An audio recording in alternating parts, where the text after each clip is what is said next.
The moment I stepped off the bus, the city hit me like a wave, loud, chaotic, and vast. The buildings seemed to stretch up endlessly, and the streets buzzed with people who all seemed to know where they were going. I gripped my suitcase tighter, trying not to let the overwhelming energy swallow me. This was the city I had dreamt of, but now that I was here, it felt like I was drowning in it. I walked into the newsroom at the Metropolis Times on my first day, expecting to dive straight into investigative journalism. But reality didn't match my vision of chasing after big stories. Instead, I got stuck with a community piece, a bake sale.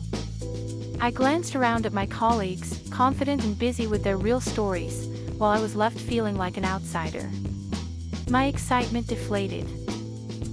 Is this what I left home for? But I kept telling myself I just needed to prove my worth.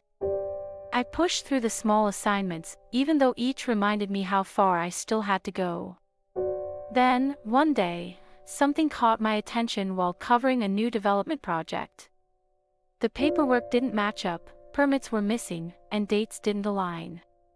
It was subtle but sparked a curiosity I couldn't ignore. I gathered the documents with shaky hands and brought them to Lisa, my editor. She didn't look convinced. "Be careful, Maya. If this doesn't hold, it could backfire," she warned, her eyes solemn as she returned the papers to me. Her caution fed into the doubts already swirling in my mind. What if I didn't have enough? What if I was wrong? Every time I looked at the towering buildings outside, I felt the weight of the city pressing down on me like it was daring me to fail. But I couldn't let it go. I dug deeper, interviewing construction workers, chasing down leads, trying to piece the puzzle together. My main source vanished when I thought I was getting close to the truth.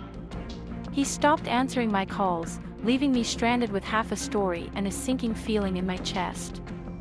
That night, I sat on the floor of my tiny apartment, surrounded by documents and doubt. The city outside my window felt indifferent, alive and moving forward, while I sat still, unsure what to do next. I was ready to give up. But I couldn't. I grabbed my coat and walked the streets, letting the city's energy fuel me. The pavement was slick with rain, reflecting the lights, and as I watched people moving through the night, I felt a change within. The city wasn't against me, it was part of me now. I wasn't ready to quit. With fresh resolve, I found another lead, a key piece of evidence that tied everything together. This time, I didn't hesitate. I walked back into Lisa's office, head held high, and handed her the proof. I saw her expression change from doubt to something like pride. The story broke the next day, exposing the corruption behind the development. I should have felt on top of the world, but what mattered most was that I didn't feel small anymore. The city that had once overwhelmed me now felt like home. I belonged here and wasn't just surviving, I was thriving.